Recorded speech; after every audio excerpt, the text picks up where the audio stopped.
Šiandien atvažiavę. Nu kokia šiandien programa buvo, ką, 10 ryto išvažiavom iš Vroclavo, atvažiavom 2. Kaip važiavot, papasakot? Na kaip važiavom su policijos palyda. Gerai, jie labai gerai ten pastumė porą mašinų, bet aš manau 1,5 valandos greičiau davažiavom, negu be policijos važiuotume. Bet kaip, 200 kilometrų ir tiek laiko reikia važiuoti, čia... Matai, čia kaimelių tų daug, nežinau, čia kelias nelabai tas blogas atrodo. Taip, taip. Ir normalus kelias, bet tų kaimelių, tų ženklų visų ten pristatyti. Bet nieko, autobusas patogus, geras. Nu ir ką, pamiegojom pietų ir nuėjom iš Tanginę biškį, į baseiną nuėjom ir va, dabar pavakarniavom. Pažiūrėsim kokį filmą ir eisim miegoti. O ką žiūrit paprastai? Čia jau sakėt, kad viskas beveik patinka, ne? Dar iš Siaubo nepatinka, ar nesakei? Kodėl? Ar patinka? Ar Kšištofui nepatinka? Patinka ir man Siaubo. Man visą, jeigu geras kinas, tai patinka. Mes iš tikrųjų nemėgėjai tų filmų, mes retai kada žiūrim. O per televiziją žiūrit, ar pasiemat iš kokio draugo? A, pasiimu. Žiūrint ką, jeigu bus per teliką geras filmas koks.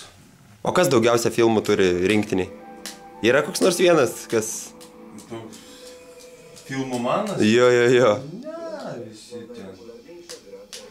Visi gal pabiški turi ten. Ir kaitaliojamės. Tai supratau. Tai žodžiu, televizorius, biški kompiuterio, o daugiau visas mintis apie kašę. Ir truputį telefonas pašnekėti su tėvais, su žmonom. O mačiau, Edita buvo praėjo kažkur čia. Yra atvažiavusios žmonos. Jo, mano žmona yra. O ta ne su mažyliu? Ta ne jo, su 2. Su 2. Vienas labai mažas. Jo, 2 mėnesių. Vienas 2 mėnesių, vienas 2,5 tai ten. Kariauja su jais. Sunkiai? Nemiega naktim gal ten? Būna ir kad nemiega, bet ten mano motina padeda ir dabar jinai susipažino ten su kažko, ten su moteriškė ir turbūt mes imsim važiuoti su mumis į Italiją, kad padėtų mums ten. Tokie kaip auklė, ar ne? Kaip auklė. Nu jo, jau du mažyliai, tai yra ką veikti. O kaip sąlygos apskritai čempionate, kaip arenos? Aišku, Lodzėje dar nematėt arenos tikriausiai. Čia naujesnė šiek tiek ta arena. Jo, sakė, čia didesnė, ten 12 000. 11,5, jo. Jo, labai, sąlygos tai labai iš tikrųjų geras. Ypač va, čia tai iš viso ir viešbutis didelis, ir Tanginė yra, ir baseinas yra. Ir į lubas galvos neprasiskelsi, matau, ar ne? Jo.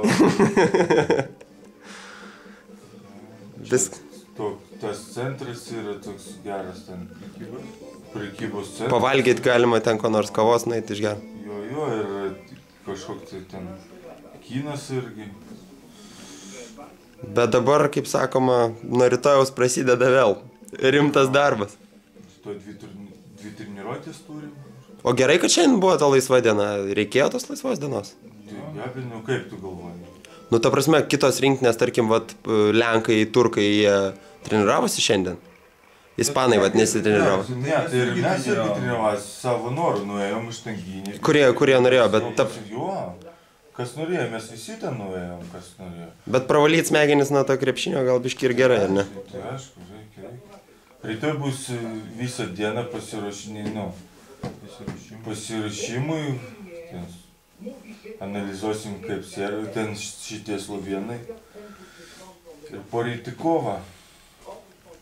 Vakar buvo keli keiksmažodžiai rungtynių metu, ne? Buvo. Nu, tik tai girdėjai gal kelius. Taip, man atrodo, daugiau buvo. Buvo daugiau, ne? Bet tai realiai taip ir nebėra ką daryti, tik tai nusikeikti, kai viskas krenta iš rankų. Ne, nu, gali nesikeik, bet, žinai... Tai nėra, tai gal blogai. Kada norisi laimėti ir jeigu tu be emocijų žaisi, žinai... Jeigu tu nori laimėti visą laiką, aišku, tu turi kontroliuoti save, bet turi kažkoks tais emocijos vis tiek turėti. Todėl, kad jeigu nebus emocijų, tai čia reiškia tau tas pats, ar tu laimėsi. Ar zombi žais, ar tu žais, jeigu be emocijų. Tai jau tai.